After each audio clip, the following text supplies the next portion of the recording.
আমাদের সোনার বাংলাদেশ আজ রক্তাক্ত, বুলুণ্ঠিত। ৩০ লক্ষ শহীদ, ৪ লক্ষ মা বোনের সম্ভ্রম হারানোর বিনিময়ে আমাদের এই স্বাধীনতা আজ নীরবে কাঁদে। আমাদের স্বাধীনতার আজ কোনো ভাষা নেই। আর এই জিনিসগুলো সংগঠিত হচ্ছে পাকিস্তানের প্রেতাত্মা দুর্বৃত্ত ডক্টর ইউনূসের মাধ্যমে, যে পাকিস্তানের চর হিসাবে বাংলাদেশের ক্ষমতা দখল করে।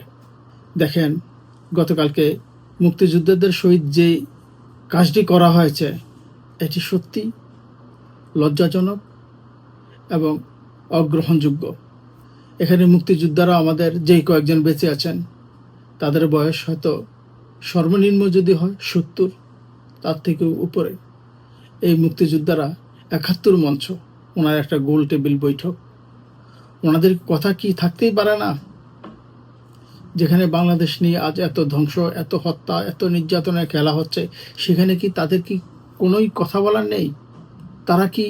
তারা এই দেশটা এনে দিয়েছে, এখন কি তাদের এই বাংলাদেশ সংবিধান নিয়ে কোনো কথা বলার অধিকার তাদের নেই? তাহলে কেন তাদেরকে মব সৃষ্টি করে যেভাবে অকথ্য ব্যবহার, নির্যাতন, গালিগালাজের পর পুলিশ গ্রেপ্তার করছে? তারপর এখন কি হলো?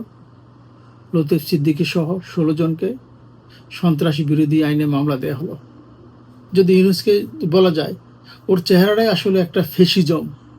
তার চেহারার মধ্যে ফেসিস্টের অনুপরমাণু দিয়ে তার চেহারা বানানো হয়েছে। তার জিন যদি পরীক্ষা করা হয়, দেখা যাবে সেখানে মানুষের কোনো জিন নেই। যাক, যা বলতে চাচ্ছিলাম, এই যে বিগত দিনে দুর্বৃত্ত ইউনূস একটা অকারেন্স করে, মানুষের দৃষ্টি যখন ওদিকে যায়, এটাকে ডাকবার জন্য সে আরেকটা অকারেন্স করে, ওইটাকে ডাকবার জন্য সে আরেকটা অকারেন্স করে। এই যে সাংবাদিকগুলো একটাকে জবাই করে হত্যা করা হলো, তারপর আরেকজনকে মেরে ফেলা হলো, অর্থাৎ সে একটার পর একটা অকারেন্স সে করে যাচ্ছে। কারণে হলো মানুষের দৃষ্টি সরিয়ে নেওয়া।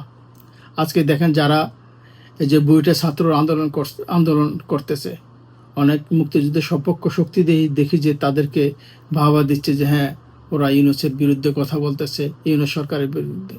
আসলে প্রকৃতপক্ষে এগুলো কোনো কিছুই না। এগুলো হলো জাস্ট ওদের একটা আইওয়াশ। ইউনূস বাহিনী কর্তৃক এরা পরিচালিত হচ্ছে।